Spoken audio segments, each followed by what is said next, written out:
Okay, mostly what I want to talk about today is I want to give you guys a little preview or just show a little bit behind the curtains of how we've been doing our work over the last 2 to 3 years. A lot has changed at Driveline very specifically about how we equip our coaches to make really high quality training decisions for our athletes. And so in order to do this, we're going to take a little trip down memory lane.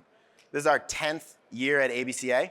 The very first year that we were here was Orlando of 2015. Throwing green plyo balls into a pop-up blue jugs net.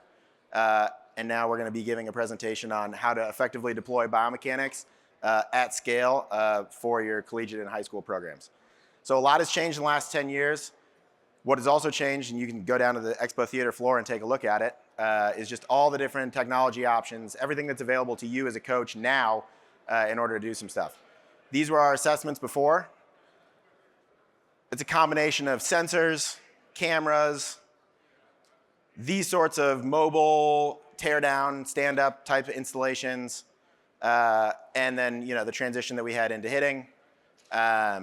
This is basically how we've done our work over the last 10 years, and we've been really effective at it. We combine a lot of this information with a lot of the output stuff. So ball physics, where are we hitting the ball, what is our stuff, and now we've transitioned fully to markerless. The challenge with these insights, applications, whatever, is that they give you a report that ends up looking like this. This is the standard report that you got as a Driveline athlete in 2023. And the problem with it is, what does any of this even mean? Like, if you're just looking at it now, right now, is this good? We do not know. It's hard to tell. It's hard to parse. So you got some joint, you got some joint information, you got all this stuff, but it's just a confusing report. Combine that, though, with the college landscape being what it is, the high school landscape being what it is, this push to, we need a lab. We need a lab because we need the data, because the data will unlock the insights for us. And it's this push to get the data where everybody basically just expects that at the end of getting the data, we're going to look like this. We're going to see the world in ones and zeros. We're going to have complete clarity and enlightenment on exactly what we need to do to get our players better. But the challenge is that actually getting the data looks more like this. Every piece of technology is a new job for you or your staff. You already, by virtue of being the assistant coach at a high school or by virtue of being the newly minted pitching coach at a college, have 7 jobs or whatever. And you can't even hire additional staff. Or if you can, if you do get a grant, the challenge is that if you add more staff, the complication doesn't scale linearly. What do I mean by that? If you have a team of 3 coaches, it takes 3 meetings to discuss whatever it is that you need to discuss and to get on the same page. If you double the size of that staff, it takes 15 meetings to get on the same page. That complexity lowers the amount of time that you have to do actual work with your athletes, which is what you got into this whole thing to do. You didn't get into this whole thing to look at reports like I just showed you. And once you start to do this, the challenge is that you have a communication problem. So every time you add another person to the stack, you've got to make sure they're up to speed, you got to make sure that they're trained, and it just adds layers and layers of complexity unless you have a superstar. If you have a superstar, they can synthesize all this data. Some kid you pulled out of the chess club as a sophomore who now runs all your baseball ops stuff for you, and he's really locked in on all this stuff. Those people exist. The challenge is that there's 30 teams here today hunting for that kid, and they will take him from your organization within the next couple of years. Ask me how I know about that. The challenge is that once you have the data and you've solved all these communication problems, you still have no time. You've just increased the amount of complexity that you have inside of your group, and so you don't have that much time to actually be able to execute these solutions. Every person that's on your team, by and large, you know what their issues are. You know that they have 15, 20 different things that they need to fix, but the challenge is that you've never lost an athlete, you just ran out of time. You don't have enough time to fix all the stuff that you see on a regular basis because your off season is only 1 to 2 training cycles long, and then you're into the season, and then you don't know, it's sort of fog of war, and that's the challenge. You're out of time Then this person matriculates or they're into the portal and then they're gone. And the thing is, you don't really need a lab. What you need is a Launchpad. A Launchpad is what we've been building over the last 3 to 4 years, and it's the system that powers Washington, Arizona, and Florida. And what a Launchpad is automatic data insights, actionable things to do, all presented to our coaches on one screen. So you shouldn't ask baseball questions to a lab because a lab is only good at answering sports science questions. What is the pelvic rotational velocity? Where's the elbow at? What's going on? You know, these sorts of things just aren't helpful to baseball coaches. They aren't actually baseball questions. The actual baseball questions that you need to ask are, what makes this kid good? Is he athletic enough to do what I need him to do? What change can move him up the order? Or what change can make him a productive starter for me? These are actual baseball questions and something that only comes when you can take this information and make it dead simple to operate. And so I'm going to show you how we do that at Driveline. Right now, you come in and you get an assessment, and we're starting with 2 pieces of information. First, what is your actual velocity or bat speed, which we get by you throwing or swinging in the lab. And the second thing is, what is your expected velocity? So based off of how strong and powerful you are, things that we can test on force plates, your height, your weight, we can get basically, what do we think you're gonna do? What do we predict you're gonna do? This gives us a very clear place to start. It starts to bucket athletes into places where we can actually go and make fixes for them. If your expected velocity is higher than your actual velocity, then you are stronger and more powerful than you are currently expressing, which means you have a mechanics issue, right? Like you just have a force application issue, something is wrong with your mechanics. If your actual throwing velocity or actual bat speed is higher than we would expect, then you've got some sort of performance or power issue. You've got good enough mechanics. If we just layer in a high quality strength and conditioning program and don't mess with the other stuff, which is also important and something we'll come to, then you can expect to see pretty clear results. So let's take a look at this with an athlete in question. This is a composite score. It's different than a biomechanics report because it's taking all of the biomechanical variables and putting it into 5 things that make up the pitching delivery. What is your arm action? How good is your lead leg block? What's your posture going down the mound? How good are you rotating out of that posture? And what's your momentum? These 5 things give you 1 score. It's weighted on a WRC plus scale. 100 is average for our elite database of throwers. That includes, a couple hundred years of MLB service time. It includes hundreds of players, maybe thousands that throw, 90 plus. And so this is who we're comparing this person against. Making up each of those scores is a bunch of different variables that you would have seen in the report at the very beginning, right? So there's all this stuff that you can look at. And that's the challenge with today's, modern player development, is that there's a lot of stuff that you could be looking at, but what are the things that you should be doing it? What makes this athlete good? Well, they actually have pretty good mechanics. They're 13% better than our elite throwing database. They're also throwing 87. So they have really good mechanics.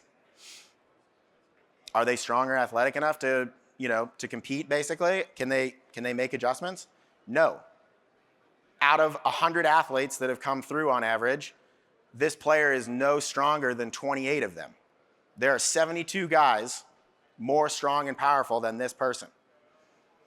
Putting that into our system, you get an expected velocity of about 80 miles an hour. So he's throwing much harder than we would expect him to.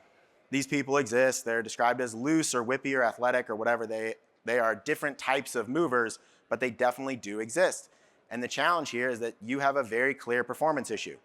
This kid just moves well and needs a high quality weight room program. So what do? You just have a very clear diagnostic. Get this kid in the weight room. Okay, this is 6 months of weight room retests. Brick by brick, this kid is putting in high quality work. He's getting the expectation. His expected velocity is going up. It peaks at 86 in the weight room, and now he's throwing 93 on the mound, and his mechanics have improved slightly. Sorry, so that's your retest, right? He was 113 at the initial score. He's 116 now, and his throwing velocity has gone up because he's gotten more powerful in the weight room. These stories are easy. You know all of them. You know stories like this that have existed outside of Driveline. But the key here is that it was fast for us to diagnose what the actual core issue was and be able to get into the weeds of actually communicating the weight room program to the athlete and making sure that they bought in. Because then you can retest him. He's 93, but is he done? Probably not. He's 18, he has aspirations of playing again, so what do you do on a retest? You just ask the same set of questions over and over and over again. What makes him good? He's still a very elite thrower. That is good. That is good. We didn't wreck that while we were executing this weight room program. Is he strong or athletic enough? Yes. He's now gone from worst 28 to top 15. Okay, that's great. What is the next change that makes him more productive? We all know that it's much easier to take an athlete from 87 to 93 than it is to take them 93 to 97. So all of a sudden, our options are going to be narrowing here quite a bit, but there's still choices within this, right? One of the things that we can see at a glance is just that his posture score has gone down. So is that a place where we could go interrogate? Should we focus more time in the weight room? These are now places where our coaches, through synthesizing a lot of this data, can now make these choices it's much faster and more efficient to be able to make these types of educated guesses. And it gives us a place to go and look, because now we can double click into what was his bullpen, what does his bullpen video look like? Which sorts of drills does he like? Where are we going with this? So this is all the stuff that is included in this posture metric, and we can go down as big of a rabbit hole as we like, but at least we're chasing the rabbit down the rabbit hole. We're not off wandering around trying to get him stronger and more powerful or trying to do anything else. And maybe we decide, hey, look, there's other pieces of information that I haven't included here, which is like, what's his stuff plus? What's his command look like? Is he throwing off a lot of workload errors? There's other places to go look where we can chase additional performance here. Or it could just be as simple as it's January 5th, it's time to go compete, and let's go rerun this come June, July. There's a lot of different ways to slice this up, but the key is that you know pretty cleanly what we're doing. Because the key is not to have all the information. You don't have enough time. You need conviction behind any intervention. You don't want to bring a bunch of reports that you don't have any explanations for to a meeting with an athlete. You want to be able to sit down, hey, this is where we see you fitting into the team. These are the two things that we think you're really good at. Here's your identity as a player. Here's what we think we can improve over the next, couple months. And boom, boom, boom. Now we're done. That's a convicted place to be operating from, and it's the place that we as coaches want to be operating from. We don't want to have to be, accidentally in a sports science conversation with a 17-year-old where we're completely off-footed.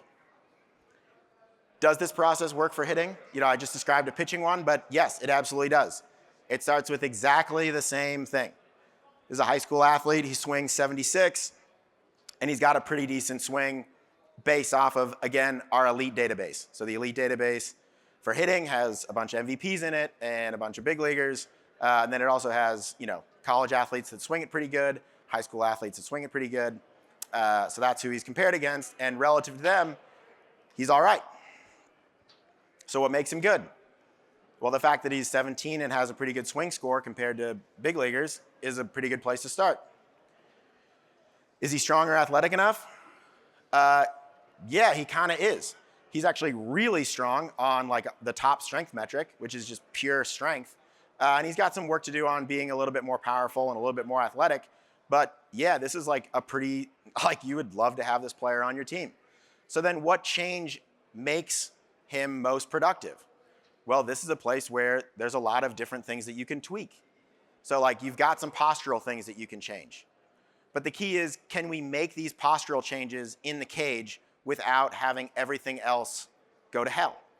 Because that's, for the people that criticize Driveline, that's the thing that they want to latch onto, right? It's we're just teaching bat speed, but then look at this, he's looking up to God, trying to swing, trying to jerk. It's just that's the criticism.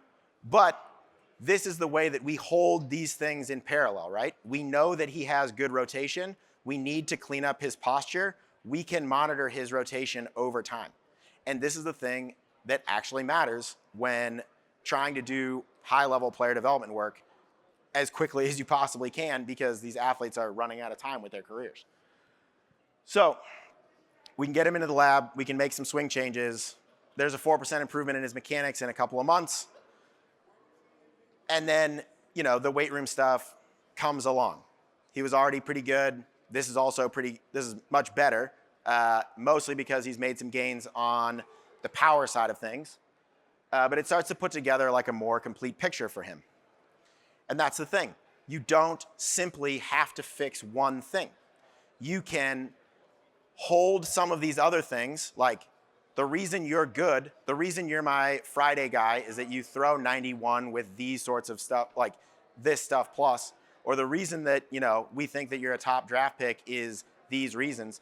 You can pin those and monitor them to make sure that we don't ever write a program that takes away from the strengths that the athlete has, while also at the same time getting into the cage and grinding out on the weaknesses, or maybe getting into the weight room and grinding out on the weaknesses. Because this is the thing. The magic isn't in the data. It's not in seeing all the ones and zeros as this data like washes over you. The magic is in stopping the bullets. The reason that Neo is effective is that he stops the bullets. You need to know what the next best action is. That is what actually unlocks value for your players. And then you as the coach or as the trainer have to act with conviction, the ability to actually, make a change and recommend with confidence, this is the program that's going to help. This is how this is going to work. So we're back to our we need a lab era. And what I can tell you is that running a lab is not that easy. It is not that easy. It's in fact incredibly hard. You have all these jobs when you have a lab. And this is true of any kind of lab that you want to talk about. If you have a full biomechanics rig with a TrackMan and all these things, you have to do this. If you have one Sony high-speed camera and a Rapsodo that you got from a yard sale, also fine. Also a fine lab and a place to start, but you still have the same sets of problems and issues. What our Launchpad does is shifts these all from jobs to be automated processes. So it's a permanent setup. It runs automatically. All you have to do is analyze the stuff over time. And so we just return back to the same thing. You need automatic insights that are actionable, and then you need to look at one screen. So if you're wondering what the Launchpad installation fully is, it is a biomechanics setup. It is bat tracking, ball flight, and ground force on the hitting side of things. It is intended zones, arsenal analysis, and ground forces on the pitching side of things. That's the suite that we run in our labs in Seattle, Arizona, and Florida. And it's what we're very good at building and writing software for. This is our operations screen. So how you run this thing is you can check all the cameras, and I can do this from my phone for the lab in Washington right now. I just pull up the web address, I check the cameras, and then I push the top button, and that starts the capture process. It automatically measures when the ball is coming in or when it's leaving so that it can trigger when to run the captures, but that's it. You don't have to sit there and click buttons. You don't have to hire somebody to basically sit there and click buttons. And then this is your analysis screen. All this stuff is piped in. You can just look at this and it changes every day. So here you've got velocity, biomechanics scores, miss distance, predicted velos, and stuff plus by pitch. So you can see everything that matters about every individual pitcher, and it's color-coded to trending up or trending down. This matters because you don't have to dig through all this information. You should be asking yourself and getting answers to actual baseball questions like, where should I be focusing my attention on? Are we ready for January 15th when we start non-conference play? Who's currently bad? Who's trending up? Because the challenge is that you're going to get 3 guys back from break who you're not going to recognize based off of who went out to play or who went out to, to go to winter break. And so this can give you some pretty actionable insights on, hey, where should I be focusing my time and attention? This, as an example, is a guy where it's like all the mechanic stuff looks pretty good. Predicted velo looks pretty good. Stuff plus looks pretty good. I'm probably not going to be messing with this guy that much given that it's season time. Whereas this person, if I'm relying on him, I'm getting a pretty clear insight that like I should probably go check in. At a minimum, start figuring out what are we doing here? If I'm relying on this guy, that's a problem and that's bad for my team. Because the other thing that we know is that you can lose your conference with a bad stretch of like 7 games in March. And so the ability to actually see what's wrong in real time and figure it out is the only thing that matters. You need more data to be more correct in those assessments. But you don't need all sorts of stuff. So there's other components of the Launchpad. There's arsenal analysis, intended zones. I'm going to show you some of these things too. These are our arsenal analysis grades, and we won an award at Sabre Seminar for basically presenting this work. What it does is traditional stuff plus analyses, or if you follow people on Twitter or whatever, and it's like, if we could just give this guy Garrett Cole's fastball, then he would be an elite pitcher. And it's like, well, he might not have access to that. Or it might actually be a bad pitch because of the way that his off speed works. Or, what people don't necessarily suggest sometimes, but is nonetheless effective, is let's just give this guy a bad pitch. Let's give him a bad pitch by a stuff plus grade, but it actually is incredibly effective for his arsenal because he has 2 shapes that are overpowering and he needs something in the middle that's just a strike steal off foot. Okay, that's what this is about, is being able to diagnose your pitchers and sculpt a true arsenal aimed at minimizing run values. That's the name of the game. Can I race the other team to 27 outs? Arsenal analysis helps with that. This is our intended zones tracker. This, paired with the biomechanics work and paired with the ground force reactions, is going to give us the cleanest look at how do we actually generate, the inputs to the arsenal analysis. So what are we doing? We're putting a target on an installed thing. You can see the wheels at the bottom there. The pitcher throws to that target, and through an API, we can measure precisely where did that pitcher miss.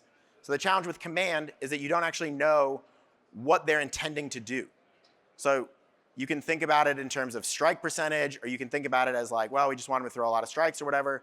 But do you actually want him to throw a lot of strikes? Like, what if his stuff is bad and you need him to actually command it away from barrels? This actually gives you the ability to sculpt actual pitch targeting strategies that are based around exactly what your pitcher is doing. So, hey, with this pitch, you constantly miss arm side and in.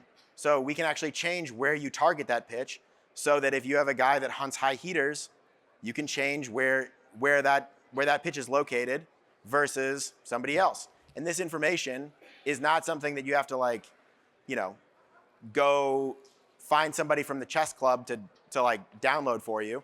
It's just going to show up in the dashboard. Same thing is true of ball flight analysis. These types of analyses are what we give to some of our major league hitters to show them what is the value in doubles and home runs for changes in bat speed. And again, we know that we can change their bat speed without changing their bat to ball profiles because we can pin bat to ball and try to keep the same bat path while working force production. So then we can actually go to someone and be like, we feel with confidence that you can change your bat speed by 1.5 miles an hour, and this is what it's worth. In the metrics that they care about. They don't care about it in terms of well, it'll increase your rotational velocities by this, or it'll do this, or it'll do that. It's just, no, if you do this stuff, it's worth 12 more doubles and 8 more home runs. Do you remember last year when you had 15 doubles and 3 home runs? Well, how would you like to be conference MVP? And then from a ground force standpoint, we've got the ability to basically track where are you putting force into the ground. Is it vertical? Is it horizontal? What are you actually doing with your feet, which is where the whole thing starts for pitchers and hitters. And this funnels up into the dashboard as well if you want to install force plates. So for all these lab installations, I've already built 3 of them for myself. I can build you one within a month. Our team is all ready. We're all dialed. And I know, because we're using commercial hardware, that we just have the lowest prices. We're not building this to make a profit on any of the hardware. We're just building it, so that you guys have a lab that you can actually use. Because the challenge with building a lab is that if the next phase of baseball moves from, in 2014, I bought plyos to show my new recruits that we care about arm care. And then in 2018, we bought Rapsodos and Trackmans so that we could show our recruits that we care about pitching development. And in 2019, we bought HitTrax units so that we could show that we care about this stuff. And in 2025 and 26, we're going to build out lab installations so that we show that we care about the data. The challenge is that you need to use that. Buying plyos for your program costs maybe $1,000 at that time. You are going to 500x that amount of money for something that you might not use. I can help you use it every day. Our guys use this stuff every day. They love it. It works. It's really effective at getting absolutely the best player development results in a very short amount of time. The pricing is structured here so that it's a one-time shot that's within the range of boosters that you've got. So you don't necessarily have to have Phil Knight build you out like a $10 million sports complex. There's probably some guy in your town who owns like 6 Hyundai dealerships who's willing to fund this thing for you, especially if you put his name on it and let him sell cars out of it a couple of times a year. That's within the price point. And then I can probably get your software costs down to 0 if we start to figure out ways to work together. So there's a couple of different ways that I think that we can do this. You don't have to do this. It's not, but I know what it's like for college coaches to operate on extremely tight budgets. And there's a lot of different things that I think that we could do together, because colleges, high schools, these local Launchpad installments, you can run incredibly high value data collection for your team. And then you can layer in upgrades to the way that you run your camps, upgrades to the way that you bring recruits in and maybe do an analysis for them, upgrades to all these things. But then the challenge is that, well, what happens after that, right? This player just got this report. What do I do? Well, okay, you told me that I have 114 mechanics score. What, is that good? Like, what do I do? And the answer is, well, yeah, like Driveline installed this. Go work with them. Go work with them. They can improve it.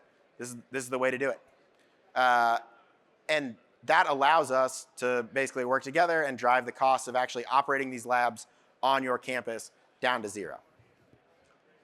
So there's a couple of different things, a couple of different options that we've got, but go ahead and fill this out.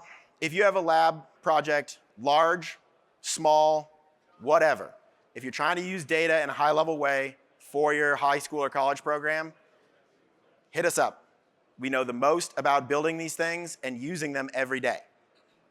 We do this every single day. Our dashboard updates, and I can see thousands of players' information that is brand new. We can double-click into that. We can make sure that guys are on track, that guys are not on track. It's the cleanest way to do this in a world where you don't have that much time and you need to compete as effectively as possible. So, appreciate everybody's time. Hit up the forum if you'd like, and come see us at booth 615 if you got any other questions. And I'll stick around somewhere in the back if you want to ask me anything. Appreciate you guys.